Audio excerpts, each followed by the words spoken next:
So I get people who ask me all the time, can you really make money in the service business?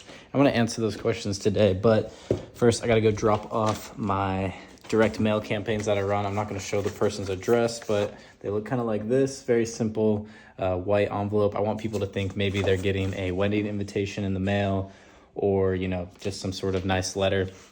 So I put it on a nice postcard, and I have like a bifold. Let me see if I have one. I put it on like a bifold postcard that has our information on it. And that generates us about, I want to say between $250,000 to $500,000 a year in revenue, just depending on how the market's doing. So this folds obviously nicely, has our information on there. Really, really effective way to get in front of people. And usually it is the bigger ticket jobs. 90% of the time it's going to be, you know, jobs over $1,500 to $2,000. So we're going to get dropping those off right now. Let's get on with it.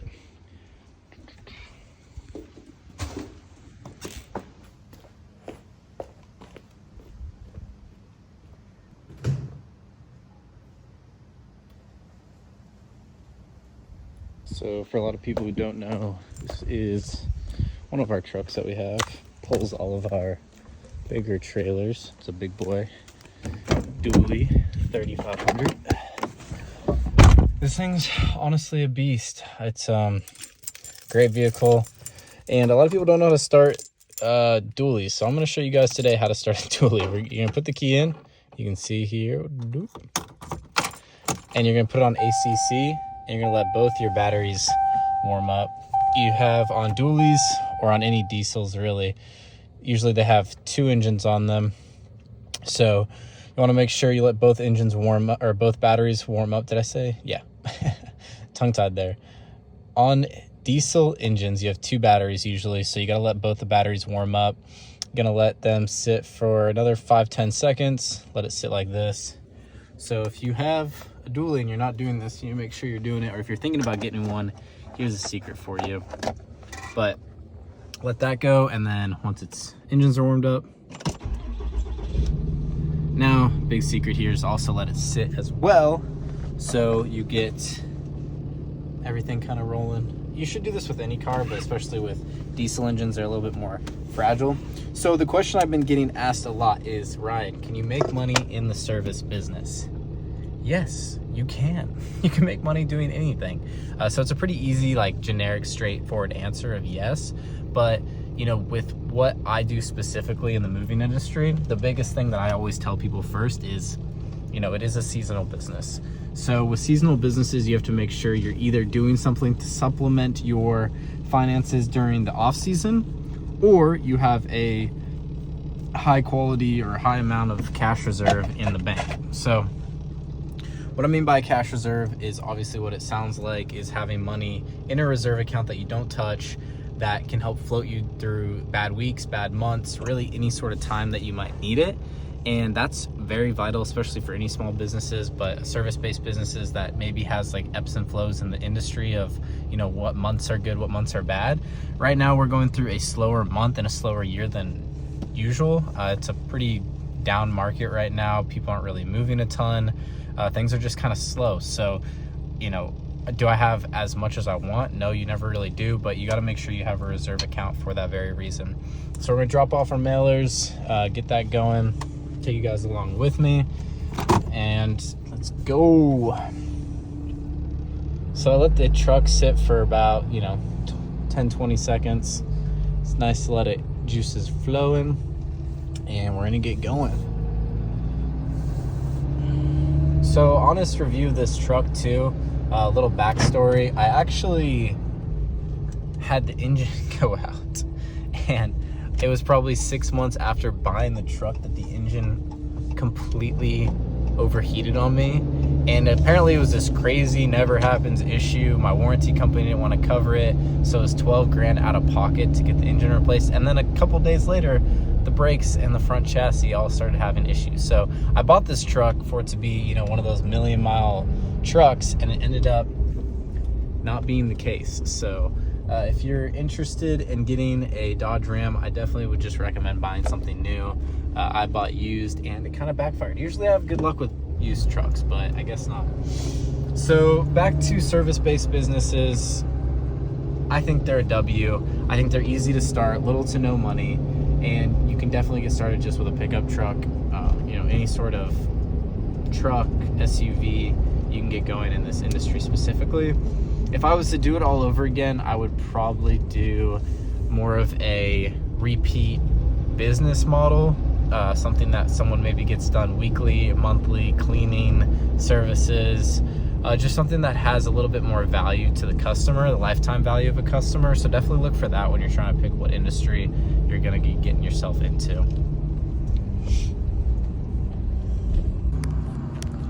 So a lot of people ask me when I talk about reserves, things of that nature, how much money it should be. I would recommend anywhere between 6 months to a year in your daily burn cash flow. So if you burn $500 a day between your fixed expenses and your variable expenses, that's how much you need to have times the months that you're going to be operating. Basically, that way it doesn't, that doesn't create any like ebbs and flows in your business. You can just always continue on, and you have that money that's consistently being pulled out, and it's just very kind of routine. So that's what I'm working up to right now. I want to get a 1.5-year reserve, and our daily burn during the off season is anywhere from $800 to $1,800 every single day. So I'm just gonna go ahead and call it $1,000. I have 6 months that I want to get just starting off. So $1,000, or I do 1,000 times 30, so that would be for the month, and then do 30 times 6, that would be for the year. So if that gives you guys, for the 6 months, that gives you guys, kind of an idea of what exactly to be doing. Jeez, why are you brake checking me? What are you doing, lady? Sorry, this person's literally, we've got green lights ahead and she wants to just ride her brakes. So that's the biggest thing, is having a good cash flow. Work hard, save up for that, build towards that every single day. Do as much as you can to get that. I'm gonna leave you guys with this. Enjoy the rest of your day, and we'll see y'all tomorrow. Peace. So realistically, if you want to get started in the moving business as like a specific industry to choose, what I would recommend is get yourself a pickup truck, i.e. 3,500 to 2,500. I wouldn't really go anything lower than that. Get yourself a closed bed trailer, preferably a 20-foot, good room, good wide. Get a light trailer. That way, you're saving money on gas on those empty loads back home. And then really just start pounding the pavement. I think I made the mistake early on, and I just spent all of my money on marketing instead of really getting out in the community, which we're gonna start doing more next year. But that's the biggest key difference, is what I would do differently is only take the organic, natural leads that come my way from repeat referral. I never really feel like I maximized that, and I tried to really never capitalize on that. And even in moving business where people don't move a lot, everyone knows someone who might be moving, and especially when you multiply that by tens or hundreds, it can kind of take off. So whatever you do, definitely don't make the mistake like I did and just dump all of your money in marketing right off the bat, and then keep a really strong reserve and really know your market. I think understanding what people want, understanding what people charge, understanding what kind of services is provided, because for example, I'm gonna turn this phone over real quick, kind of show my view of what I'm doing. But for example, it's a huge secret, is a lot of people don't really know what they're selling. And what that means is, like, for example, let's say I started a cleaning company tomorrow, right? Someone calls me and they say, hey, how much is cleaning? And I say it's $200 to clean your 3-bedroom. The first thing that they always would say to me is, well, what's included? I mean, like that could be a long answer, hey, we'll dust, we'll mop, and I'm just using that as an example, but really making it clear and outlining for your customer and outlining for yourself and your employees of what exactly the services that we're providing. You know how many people we do moves for, and they're like, hey, can you take the TV off the wall? Hey, can you take the mount off the wall? Hey, can you get rid of this trash? Hey, can you throw the couch away? And it's okay to be kind of an everything guy, but at the same time, you can get yourself burnt a ton if you're not careful, and it can lead to customer frustration. So definitely keep that in mind as well when you're doing that in your business. When you're starting off, is be clear on what services that you're going to be providing for your customer, and make sure that it's really clear and outlined either in your services or in your you know, initial walkthrough with the customer. So we made it to the post office. Gonna drop off my mailers per usual. I only have about 90 today, which is kind of low. Usually I have anywhere from 200 to 400. So definitely a slower market out there for all those people. I'm actually just gonna pull up along the side here because my truck that I'm driving is way too big for those spots. So we're gonna get that knocked out, drop these off real quick. Make sure I brought them with me. I was grabbing a bunch of stuff. So we're gonna get that knocked out and we're good to go.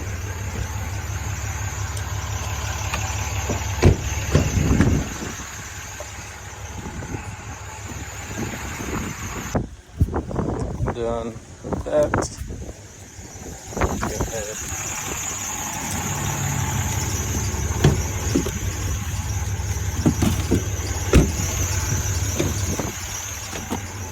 Oh. So it's about the extent of my day so far. I mean, realistically, that's the biggest thing for me, is that some days I just don't have a lot to do, which sucks during the off season. Sucks during the off season when I don't have a lot to do, because I'm actually like more willing to do stuff because it's not 5,000 degrees outside. With the moving company in the summer, it's just like you're kind of holding on for dear life. And I kind of hope that, you know, this year we're actually going to tone it down a little bit, but charge more. So hopefully it'll just kind of equal out. Our rates have been kind of the same the past 3 years. I think honestly, we're just at a point where it's like not really worth our time to go out and do small stuff. There's still money in small jobs. You know, if you're getting started, like I was doing jobs for $150 at the beginning. I mean, that's great money. You know, it's just when your overhead starts to exceed, it really isn't worth your time to turn on that truck to, you know, use it up. At the beginning, it's just hard to justify going out for even $300 jobs now, which we still do often. You know, $300 jobs a lot. Really, the only things that kind of move the needle forward though are jobs upward of $1,500, $2,000. That's when you get in a really profitable range. So really just maximizing your overhead, minimizing your overhead, making sure you're super profitable is what I'm kind of looking into right now. Adjusting the numbers, pivoting, spending money on marketing that's really necessary. That's why we're going to probably just go full in on mailers really, really hard, sending them out every single day, more and more cities. And that's what I recommend to you guys if you're starting a business. Know what marketing dollars are working. I've thrown away probably hundreds of thousands of dollars into the wrong marketing over time, not at once, but you know, it's definitely something people don't really look at when they're getting into a business. They kind of just think, oh, if I put money into, let's say Thumbtack, for example, yeah, they'll book a job or a couple or 10 and they'll fill up their schedule, but what's the return on that? Where's the actual money on that? And I mean, I'm standing here at a point of like, yeah, like, come on, like, where's the money in that? But I was literally that way a few months ago. I mean, it's still hard for me to like turn down marketing because it feels slower. So definitely look at your numbers, make sure you're tracking everything. Everything needs to be tracked, tweaked. Followed ups are huge in service businesses, making sure you're not just letting leads kind of carry on. Maybe they called someone else.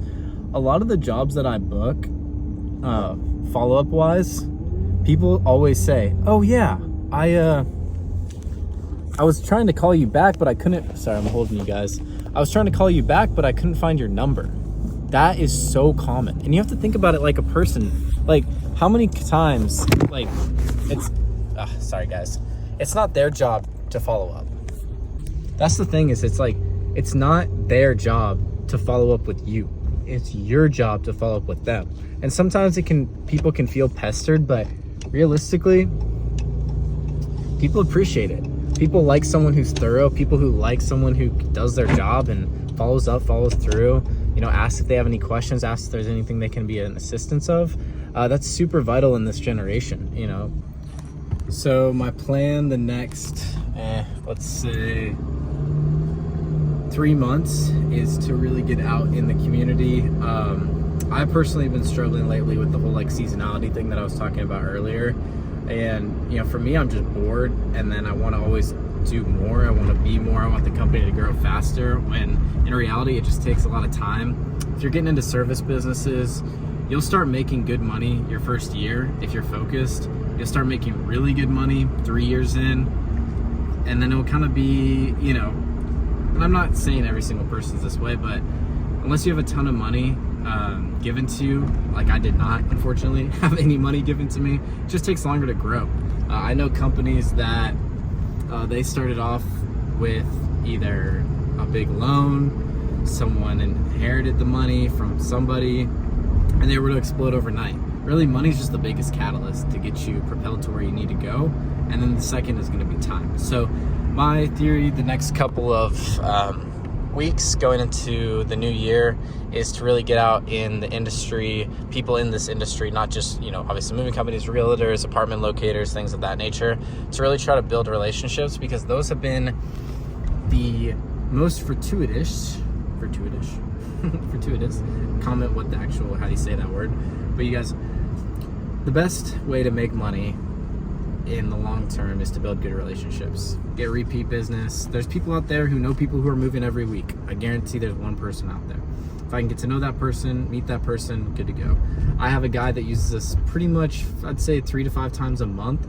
They're not huge jobs, but he just needs stuff moved around the house, maybe when they're putting in carpet. So little things like that you can do.